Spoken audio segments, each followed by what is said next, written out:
E cá estamos nós, galerinha, para mais um vídeo de mais um react maravilhoso, maravigode, onde vamos falar.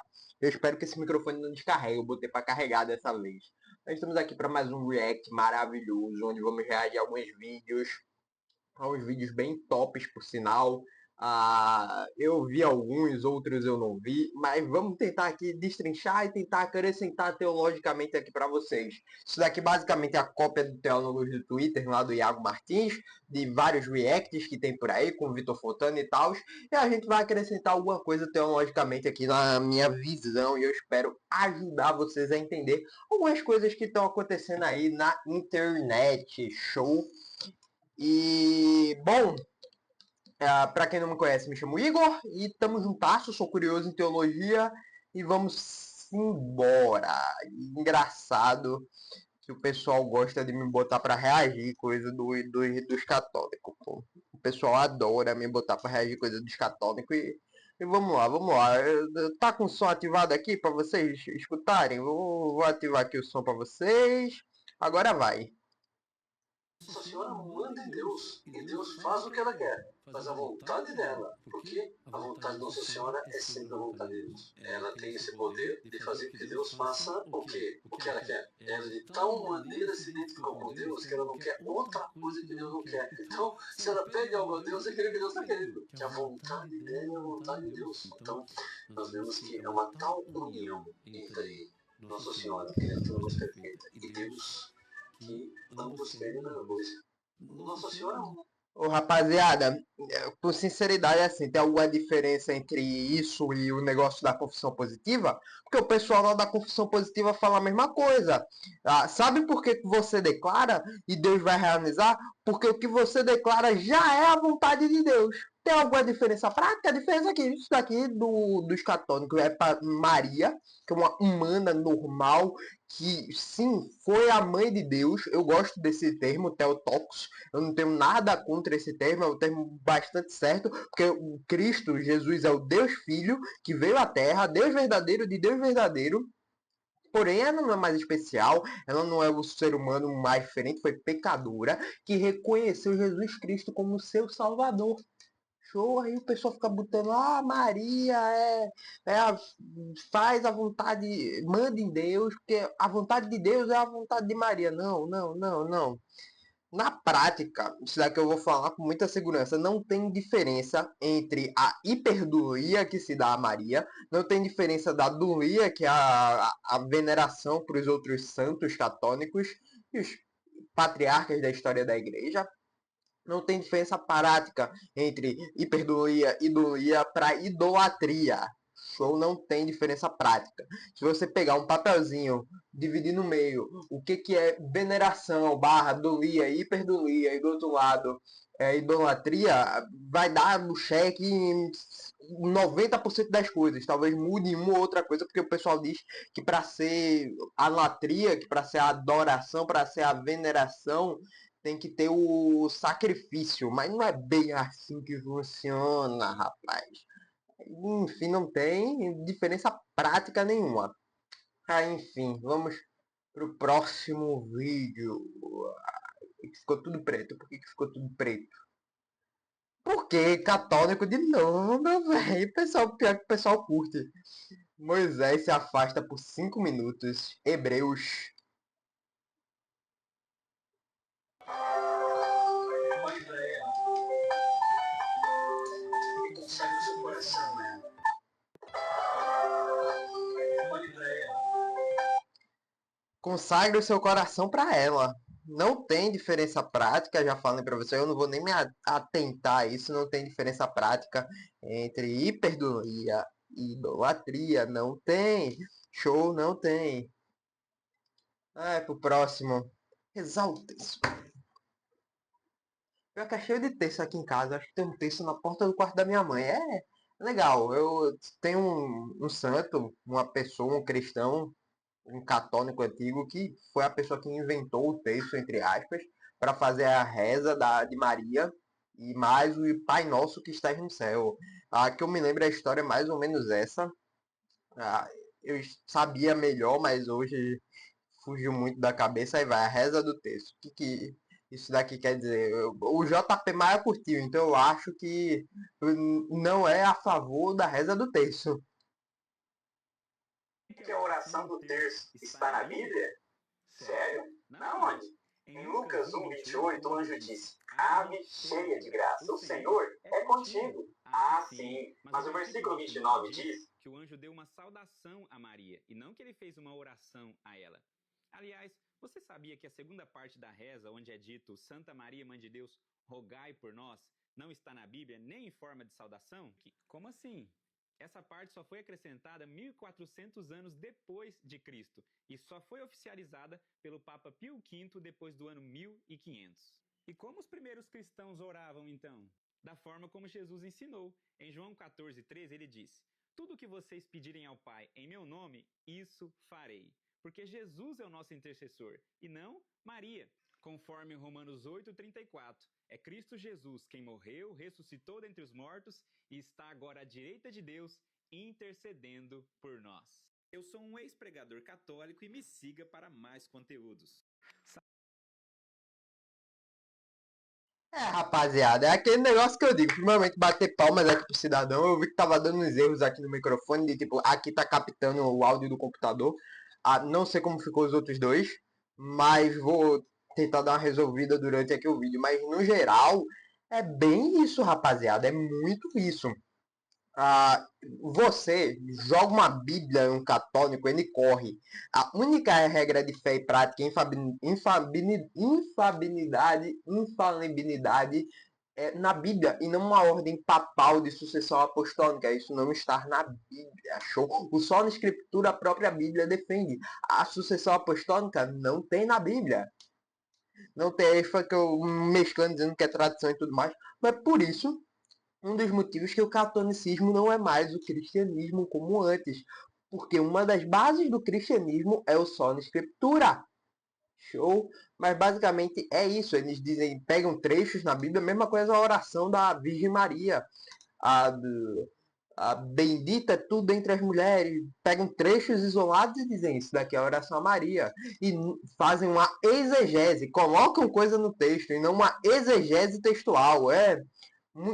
Eu não digo nem que é falta de conhecimento, é falta de conhecimento das pessoas normal que vão à missa, são católicos romanos e tal, mas falta de conhecimento não, mas é mau caratismo das pessoas que ensinam isso, é muito mau caratismo.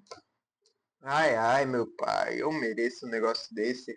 Vamos pro próximo vídeo. Cara, esse daqui é legal. Esse daqui é top. Eu vou dar play aqui. o Joe Shuster, quando cria o Super-Homem, ele é um produto de dois judeus, isso é importante para o que eu vou falar, e eles como judeus, eles têm essa narrativa messiânica intrínseca em tudo aquilo que ele vai produzir. O judeu, ele vive com essa expectativa do Messias. Messias nada mais é que uma palavra que diz que é o ungido, enviado de Deus, e esse é o cara que vai resolver todas as coisas. Então, Messias no hebraico, Cristo no grego, são duas palavras que dizem a mesma coisa, o ungido ou o escolhido. E aí, o judeu, como espera isso, ele vai colocar dentro da concepção dele de Messias ideal, um homem perfeito, um homem que é a conclusão de toda a bondade. Então, quando Jerry Siegel e Joe Shuster criam o super-homem, eles criam o super-homem para ser, de fato, Cristo, ou o Messias, aquele que resolveria, que seria o homem do amanhã, que seria o exemplo da humanidade. Tanto que eles ressignificam depois o S, para que o S signifique esperança. Cada história vai quase exigir um redentor. Nos ombros de um grande herói, de uma grande heroína, o fardo da resolução de todas as coisas, que geralmente envolve sacrifício, 99% das vezes. Isso aqui é simplesmente fantástico. Sigam o mano aí, tá certo? E para dar uma explicada um pouco melhor da história geral do Superman, porque é uma curiosidade, foram dois judeus os criadores oficiais do Superman. Há algumas lendas e tal que os co-criadores, que foram as outras pessoas que trabalharam na criação do Superman, eram membros de uma igreja presbiteriana lá nos Estados Unidos. Mas os criadores oficiais são judeus, isso é a história que a gente sabe. Os que falam que são presbiterianos não tem fontes tão oficiais. Eu acredito. Eu vou dizer que acredito para puxar um pouquinho de sardinha para minha igreja. Mas Até mudando o negócio disso, a história do Superman foi uma alegoria clara à história de Moisés. O povo dele estava sendo morto, destruído, e ele foi enviado a um local onde foi recebido por pais desse local, uma mãe desse local, foi criada ali e salvou a humanidade, vem salvando a humanidade. E é justamente isso também, anos depois, virou meio que uma alegoria cristã. A gente vê tipo, em muitas histórias de Superman esse paralelo cristão, paralelo hebraico, judeu, muito da Torá. E o Superman é simplesmente incrível, o primeiro herói, o primeiro grande herói de todos os tempos das HQs. E o pé no cristianismo tá ali. O pé do nosso Deus está ali, tá ligado? Um dedinho. Em uma época que a gente estava marcado por tempos sombrios de guerra, Superman veio para acalmar o coração às vezes da pessoa. E é isso que Cristo fez com a gente. A gente estava amaldiçoado pelo pecado em um tempo sombrio. E Cristo veio. Vamos ter que abrir aqui a Bíblia, velho, porque isso daqui é simplesmente fantástico. Isaías 53, texto clássico. Cristo veio à Terra como um ser humano, onde não tinha riqueza, onde não tinha dinheiro. Ele se fez pobre, ele se fez uma pessoa pobre, caminhando entre nós.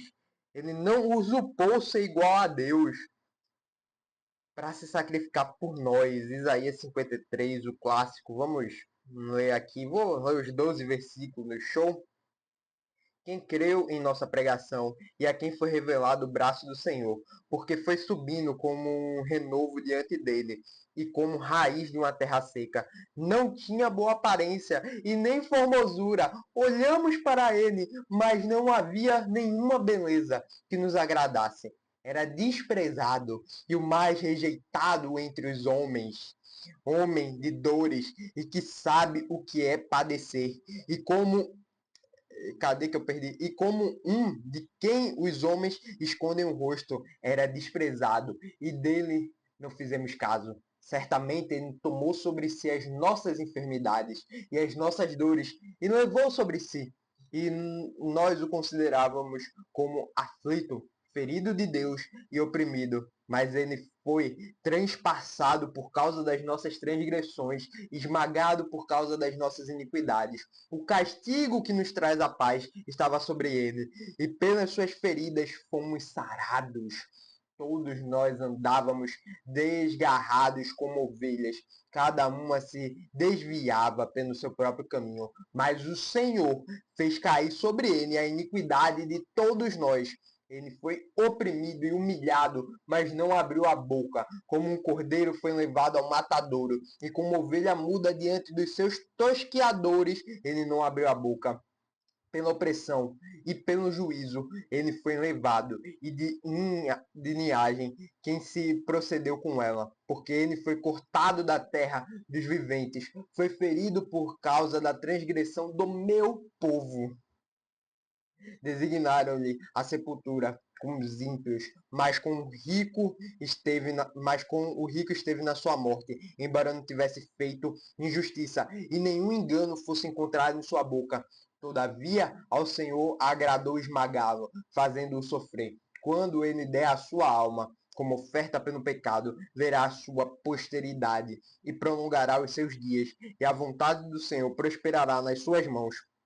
Ele verá o fruto do trabalho de sua alma e ficará satisfeito. O meu servo, o justo, com o seu conhecimento justificará a muitos, porque a iniquidade dele levará sobre as iniquidades deles levará sobre si.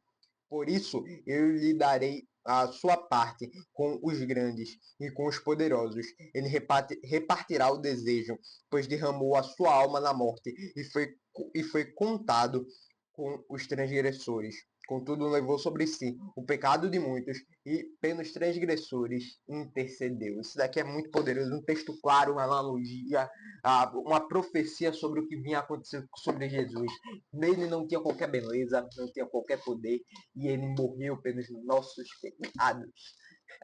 E o Superman representa isso também, a pessoa que luta, que se sacrifica pelas pessoas. É muito bom ver uma pá de cristianismo dentro da cultura pop atual. E esse novo Superman trouxe essa sensação de volta. Que venhamos e convenhamos, o Superman do Snyder não trouxe. Podia farmar aura absurda, mas não era o Superman. Ai, ai. Vamos para o próximo vídeo.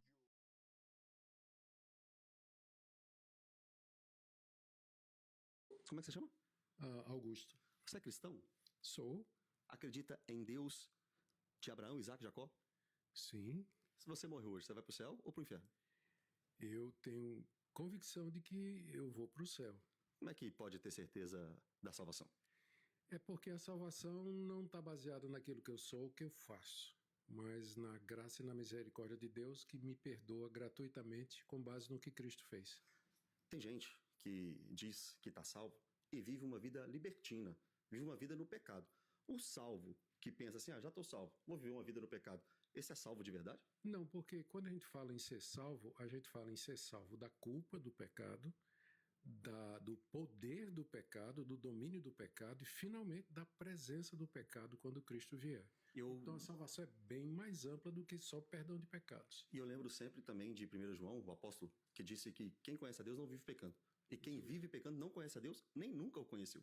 Certo. Então, essa ideia de que eu estou salvo, posso viver de qualquer jeito, porque eu estou salvo mesmo, nem corresponde à crença, à fé daqueles que acreditam que a salvação é um presente daqui até o dia de Cristo. É verdade. A graça de Deus ela foi dada para nos libertar do pecado e estabelecer para Deus um povo santo que o honrasse e vivesse para a glória dele aqui nesse mundo. Eu estou percebendo que você conhece um pouco da palavra de Deus, né? Você estuda a Bíblia? Há 43 anos. Você é o reverendo Augusto Nicodemos? Sou eu. Apóstolo Augusto ou não? Não, não tem isso não. Deus abençoe. Ai, ai. Na moral, Augusto Nicodemos, Hernandes Dias Lopes, esses são os tipos de pessoas que a gente tem que... Eu tenho minhas divergências, principalmente com Hernandes Dias Lopes, mas esses são os tipos de pessoas que a gente vê uma fé genuína, que a gente tem que embrulhar em uma caixinha, tomar cuidado para não virar idólatra deles, mas tipo, fica aqui, Deus, dá mais uns tempinhos só pra gente ouvir uma administração para ele ser usado, vai pro pé do Senhor, porque... Como eu queria que Augusto Nicodemos fosse da minha família. É o tipo de pessoa que a gente tem um completo amor, velho. Ele não é arrogante. Quando alguém tem uma dúvida sincera, que às vezes ele fala até uma besteira contra os preceitos do cristianismo, ele tem paciência de explicar, velho. É simplesmente fantástico, simplesmente fantástico. Hernandes está aí, tipo, meio neopentecostal, pregando o evangelho de verdade. Ele tem essa abertura lá pro pessoal e que assim faça, velho. Apesar de eu ter algumas discordâncias, é que assim faça, velho. Se chamarem ele para ir uma igreja inclusiva, ele vai lá e eu sei que ele vai confrontar o pecado daquelas pessoas, velho. É simplesmente fantástico. E minha opinião aqui sobre o vídeo. Muita gente, quando eu tava conversando com meu tio, quando eu falei que com os ideais, eu virei adepto ao calvinismo, uma vez salvo, salvo para sempre. Em um resumo, não é bem isso que a teologia calvinista prega. Prega isso, mas é um resumo dos resumos. Ele falou que não era assim não, mais porque você já salvo vai querer pecar porque já sabe que tá salvo, não é assim. A pessoa salva entende que foi salvo, que tem o amor completo de Deus e ama tanto a Deus que vai se abster dos pecados, que vai se abster dos prazeres desse mundo e não vai praticar esses pecados porque ela tem amor a Deus. Então é bem mais complexo, não é preto no branco, nada é preto no branco, tem vários tons de cinza, explicações teológicas que a gente pode fazer. E aqui o Nicodemos explica isso perfeitamente. Ai, ai. Como eu amo esse senhorzinho, velho. Como eu amo esse senhorzinho. Próximo vídeo aqui, vamos. Aí ficou preto. Aqui eu acho que só tem um som, eu não vou nem botar, mas basicamente é uma frase do C.S. Lewis. Você não teria me chamado se eu não estivesse chamado você, disse o leão. Frase de C.S. Lewis. Provavelmente Crônicas de Nárnia e simplesmente perfeito.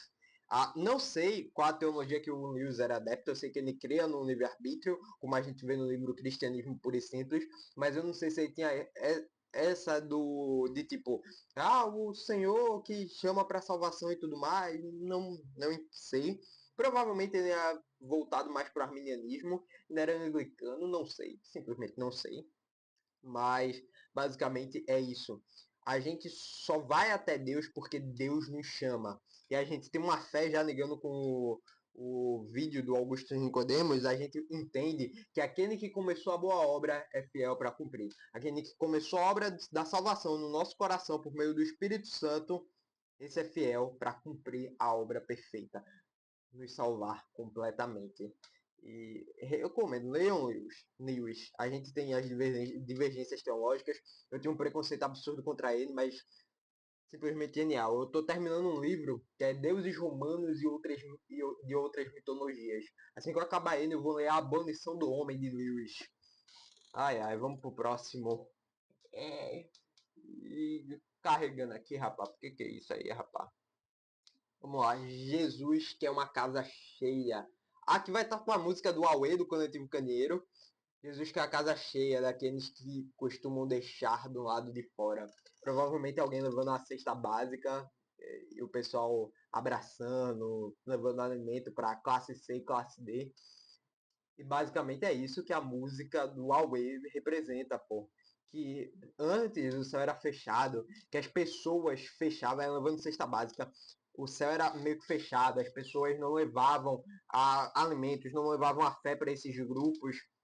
Mas com Cristo a gente entendeu que eles são importantes também. São pessoas pecadoras que carecem da glória de Deus, como eu e como você, que devemos pregar, levar ajuda, levar amor para elas, comemorar com elas. O Aue representa isso. Não o Zé Pinintra ou a Maria Padilha que está sambando, balançando, não. Mas são essas pessoas que são alcançadas pelo Evangelho. E agora que o Zé entrou e a Maria balançou, todo mundo viu, basicamente é isso que essa música representa. É o grande banquete de Lucas 14 na cara. Uma música ruim, mas que por trás dela, teologicamente falando, é muito lindo, muito belo. Principalmente para quem é aqui do Nordeste e do Norte, eu sou pernambucano, ver que isso daqui é o que a gente precisa. Tem um livro do meu pastor, reverendo Sérgio Lira, que se eu não me engano são cidades do interior, que fala basicamente sobre a pregação do evangelho para essas cidades, que o evangelho não chega tão facilmente. Eu recomendo vocês lerem também. Show? Ai, ai. Vamos para o próximo vídeo? Vamos para o próximo agora? Eu fiquei feliz agora, fiquei feliz. Só tem uma música aqui, então não vou nem colocar o vídeo em si, mas basicamente tá escrito aqui. Ela é cristã também, mano. O estado que ela deixou infeliz, que deixou meu... Se eu for contar minha história pra vocês, vocês choram. Eu fui nessa, é cristã, me ferrei. Mas, enfim, deixando piada de lado, vamos falar um pouquinho sério. Muitas vezes a gente, homens principalmente, ou até pode acontecer de um lado oposto das mulheres, eu não sei, mas ela sempre tende a colocar, a culpa foi do outro, ela me deixou quebrado, não sei o que, principalmente com nós homens, isso acontece muito. Mas, pô, se a gente for analisar direitinho, isso eu faço com meus amigos por puro meme, mas se a gente for analisar direitinho, todos os erros de relacionamentos que eu tive, que começaram, que terminaram, ou que nem chegaram a começar, a culpa foi completamente minha, porque eu não estava pronto, não estava maduro o suficiente para um relacionamento. E eu me machuquei por isso. E com o passar do tempo, eu coloquei a culpa na pessoa, mas a culpa não era da pessoa, a culpa era simplesmente minha. Em alguns casos, foi culpa de ambos por imaturidade, mas acontece. Acontece a vida. É a vida. Por isso que eu digo, não namorem na adolescência, é uma desgraça. Espera fazer 18 anos, vá conquistar as coisas. E vai, meu irmão. Porque você com a adolescência não tem uma maturidade muito boa. Eu nunca tive uma maturidade muito boa para isso. E venhamos e convenhamos. A maioria das coisas foi uma culpa minha, entre aspas. Enfim, próximo vídeo. Qual será o próximo? Será que vem católico de novo? Esse eu vou botar o áudio, rapaz. Esse eu vou botar o áudio. Deixa eu tirar aqui. Antes, vamos ler aqui, ó. Uma fala do Lula, que eu espero que não seja verdade. Deus deixou o sertão sem água porque sabia que eu seria o presidente. Diz Lula no Nordeste. Deus? Oi, Você tá fazendo o que aí? tô distribuindo as águas nas nações. E você tá onde agora? Brasil, ó. Brasil, deixa eu dizer pro senhor. O que o senhor acha da gente deixar o Nordeste só pra quando o Lula se eleger? Pois desliga ali a torneira. Volto. Ai, ai, eu mereço. Eu mereço. Espero que essa frase seja fake news, porque os bolsonaristas, até o pessoal do MBL, né, viu, faz umas fake news desgraçadas. É ruim, o amor é caro, mas, pô, fazer fake news pra acabar com uma pessoa que só deixar ele falar já se acaba é bronca. Ai, mas eu espero que seja fake news, mas foi o Lula que levou água. Vai, nordestino médio. Foi o Lula que trouxe água pra gente. Foi o Lula. Ai, ai. Enfim, esse foi o vídeo de hoje. Espero que você tenha gostado. Um beijo bem grande a todos. Estamos juntados, galera. Falou, fui e tchau. Clica no vídeo aí do lado.